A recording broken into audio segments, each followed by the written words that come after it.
Yes, yes, yes. What is good, my people? Welcome back to Computer Music Academy's weekly homework podcast. I am your host, Tashira Say. Thank you for watching and thank you for listening. Welcome to week number 86 of the weekly homework assignment / podcast. And shout out to our man down in South Carolina representing my man DJ Locturnal for providing us with that intro. He is now officially a machine user, and dude is getting more and more dangerous by the week. Oh my. But shout out for that intro. That was pretty cool, man. So welcome to another week of the weekly homework assignment / podcast. Damn, Tosh here. Be nice if you can talk.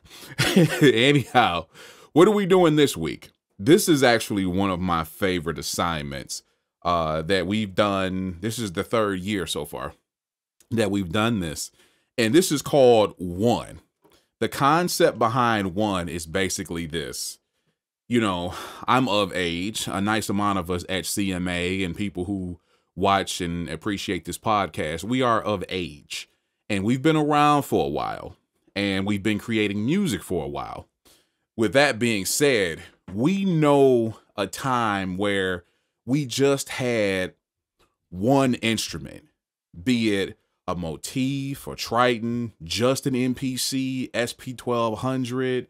I used to own the Roland XP50, you know, that kind of thing. We know a time where we just had that one instrument and everything that we made was on that one instrument, at least for, you know, a certain time. But nowadays, especially with dealing with computer stuff, I mean, we got terabytes of sounds and instruments and different music creation tools. You know, I have Machine and Ableton and Arturia Spark and ridiculous amounts of VSTs and so on. But sometimes you just need to take it back to the basics. And that's what One is all about. It's forcing you to pick one instrument, just as we had back in the day, and you're forced to create something using just that instrument. And we actually have 5 submissions this week, kicking it off with a gentleman who made his debut last week, my man, Lord Magnus. Let's get into what he did.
Yes, yes. Lord Magnus. Okay.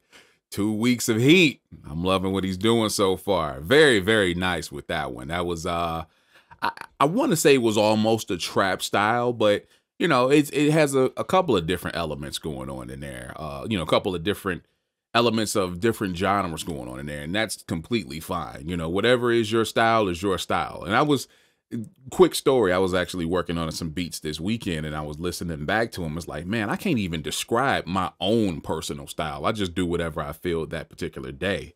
And I can definitely understand that for anyone else. So yeah, props to Magnus on that. Very, very nice track, my man. So let me break this down a little bit.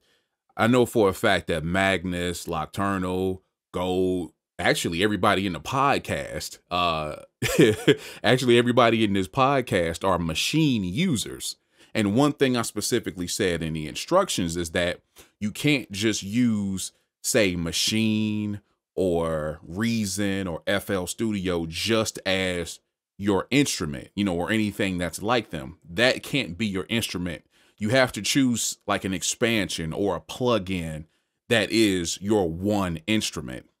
So in Magnus's case, he actually used the Platinum Bounce expansion for Machine, which I own also. That's one of my favorite expansions. They had some really nice stuff on there. But yeah, he used that as his one, and he created everything, drums included, from that particular expansion. And that's what I'm talking about. That's what it is, being forced to deal with so little and have to create something great. Because think about people like, I don't know, DJ Premier and so many other producers from back in the day. DJ Premier just had the MPC 60, and he still, for the most part, to this day, that's almost all that he uses to make his beats. Now he adds other VSTs or whatever on top of it just to play certain layers, but he made beats strictly with the MPC 60. There was other producers that were using like the SP 1200 and a couple of other samplers or instruments like that. And that's all they had. That's what I'm talking about. When you see what they did or what they do with that one instrument, it's forcing you to be creative with very little, especially when it comes to sample time. Now, we're not actually sampling this particular week, but it's just giving you that mind state of where we're going with this particular lesson. So shout out to Magnus for delivering on that. His was dope. All right, moving on to a gentleman who actually gave us the intro and who is now an official Machine user, as I said before, my man DJ Nocturnal. Let's see what he's doing.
Yes, sir. DJ Nocturnal holding it down. Yeah, that was hot, dude. That was hot. So again, he used a machine, and his one, he actually used an expansion called Raw Cuts from a company called Turf Smoke. I need to look into that because that's more of my style of you know, my sounds that I appreciate, kind of old school. I guess you could say old school now, but you know me, I'm more of a 90s cat. I like that early to mid 90s, you know, kind of East Coast sound to a certain degree. And that definitely had those type of sounds. Now, he did admit that just about everything came out of that kit, which sounds incredible. I need to look into it myself. But he said just about everything except for the vocals. He said he kind of cheated on the vocals and, you know, maybe got some vocal stabs from somewhere else. And you know what? That's fine. I'll accept that. The majority of the beat came from that kit. And again, it's about being creative, you know, with what you have. So I did like everything about it. I like the choice of drums. I like the rhythm. I will say this, and I'll say this about the intro also. Definitely needed a little more swing or groove, just a little bit. It's a little tight, a little stiff, which is fine. But I would definitely say just kind of mess with that swing knob a little bit. Give it like maybe like a 30, maybe even a 50% swing on your beats. Just play around, experiment with them, and you'll see the difference. And another thing is, I don't know if he's quantizing also. Quantizing might be a little too tight. One thing is, if I ever do quantize with machine, I always use the 50%. I never use the full. I always use 50% just to pull things closer, but not lock them in. And then, of course, like I said, you can always mess with the, you know, the swing or the groove. But other than that, I liked everything about that submission. Like I said, the drums were nice. The sequencing was nice. I like the, you know, I know that there was like some horn stabs and definitely that acoustic bass. I don't know if that was something that he actually was like a one sample and he actually played it out and pitched it, or if that was, you know, somewhat of a loop or, you know, whatever. That bass was dope. I felt it needed to come up just a little bit more in the mix, but overall, track was dope. Like, and again, you're gonna get tired of me complimenting you, but you are bringing it, dude. Continue to bring it, my man. All right, we're moving on. Going back down south just a little bit for my man Nocturnal to go visit Tampa, Florida, and our man Gold 007. Let's get it in.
Gold 007 once again. Man.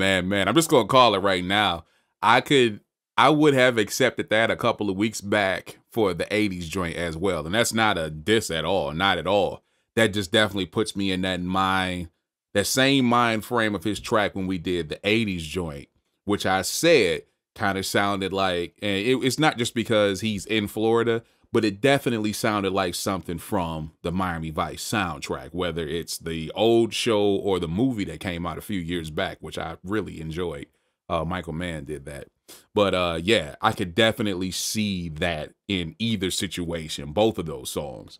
So yeah, he used, and all of us at CMA actually know this, at least people who have been around for a long time and who know Gold. But Gold has a ridiculous amount of gear, okay? His studio, and I've seen it on a number of times because we talk on video chat. I've seen it a number of times. This dude has a ridiculous amount of gear. So I don't know how hard or how easy it was for him to narrow it down to one piece, but he actually used a hardware piece, which is one of my favorite synths I would love to own one day, which is the Access Virus TI. And everything, as far as I know, I think drums included, came from that synthesizer. And you need to look into it if you're not up on it. The company is Access, spelled correctly, but the name of the synth is Virus TI, and that is one of my favorite synths, man. I always wanted to put my hands, well, I always wanted to get one of those in my studio, but loved everything about that track. You know, Analog Dreams, I think that's what he said the name of it would be. Yeah, that's definitely Analog Dreams. Loved everything about that, man. Especially that bass line. Boom, doom, doom, doom, doom, doom, doom, boom, doom, doom. Yeah, that's sweet. Gold continues to do it, man. Every single week. He's here. This would be, yeah, this is his second year that he's been with us, because he came in towards the end of the first year. I do mean right at the end. But all last year and so far all this year, he has been contributing just about every week. And that's definitely a good track record. He's up there with like Stephen G, you know, for the first couple of years, Nocturnal, Mr. Wallace, of just constantly being in rotation and constantly, you know, contributing. So shout out to that, my man.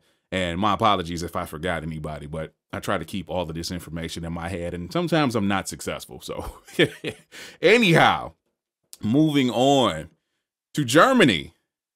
One of our favorite people who contributes to the podcast, and I just mentioned him, the Potsdam beat banger himself, Stephen G. Let's see what he's doing.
yes. The Potsdam beat banger.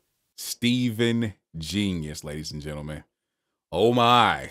That's a vintage Steven G track, man. Expect nothing less than the best with this dude. Yeah, so he used 13 instances or copies or tracks of, so you understand what I'm saying. But he used 13 instances of Massive to create that track, including the drums. The drums came from Massive as well. Yeah. And I know a couple people may have been confused, like, well, can we use multiple tracks? Yeah, why wouldn't you be? Because let's just say you were on a motif or a Triton or something like that. You will be using that instrument, but you will be using multiple sounds and multiple tracks within that instrument. So of course you can use multiple instances or copies. And that's exactly what he did. And all of that came from Massive. Massive is nasty. Again, if you're not a Massive user or you're unfamiliar, you need to get familiar. That's one of the best synths on the market. And I'm not just saying that because I'm a huge Native Instruments fan and a Machine fan, but that is one of the best freaking instruments ever, by far. That and Reactor are like two of my favorite instruments from Complete, and I use them pretty frequently. I need to get more into using FM8 and Absinthe as well, but those two, yeah, big time, my man. But the track, very nice, very Steven G. You know, one thing he's been doing electronic music for a couple decades now, you know, actually releasing records and DJing and whatnot, not just making the beats, but actually performing and stuff live. And his experience with, you know, what he's been doing, it definitely shows in his work. This dude is definitely not brand new to the game, and he can pull off some stuff that's pretty incredible. I mean, just go back and take a listen to that track when you get an opportunity and just see what's going on. It seems like it's not a lot, but it is, you know, and that's what I do with my tracks. I try to anyhow, is I try to make my tracks kind of spacious to where everything has its own space, panning wise, so where every instrument sits, but as far as the sequencing as well, so you can hear everything, even if it is multiple layers of one instrument. But man, this dude, ugh, I have nothing on him. My man, Steven G. And finally, coming back up to Detroit to visit my man we haven't talked to in the last couple of weeks, but he's back now. My man Sho-Nuff decided to show up this week, and let's see what he's doing. It's all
That's what I'm talking about, man.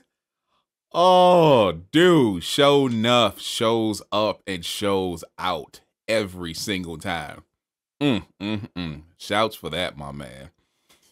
Wow. Yeah, he went totally like late 80s, 90s, Detroit, maybe even Chicago house with that. Yo.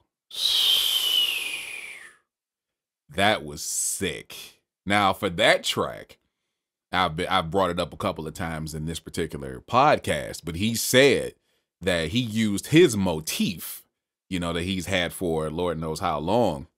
And he actually wrote in his submission, he was like, man, this took me back to when this is all I had. I totally remember when I used to use just this joint. But man, he came through with that on the motif, all the drums. I know for a fact all the drums and all the synths and whatnot came from that instrument. And of course, he had his own vocals on top of it. And that's what he does every single week. I don't think he submitted a track that he wasn't talking over. I can't think of one. Maybe the first of the year.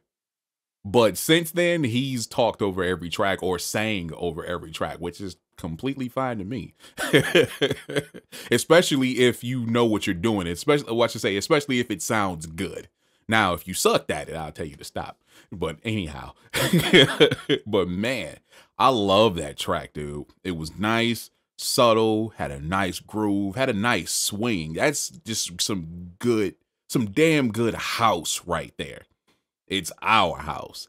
And man, he just rocked it. And then what I really appreciated about it is it actually grew and evolved. Like in that last quarter or third or however, it would get to that last part and it starts growing a little bit and changing up, and then the claps come in and it starts swelling, and man, and it build up to this whole part where there was like an explosion almost right towards the end.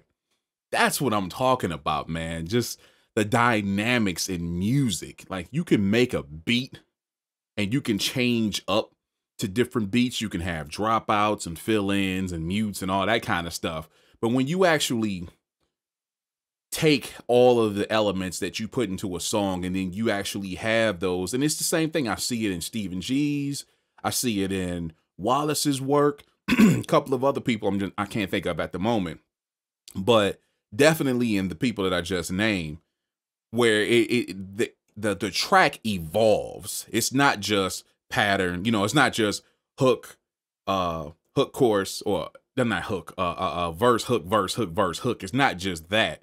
The track actually evolves, and sometimes you actually get choruses and movements and just all kind of craziness going. And that's exactly what Sho brought in that particular track, man. I'm a fan.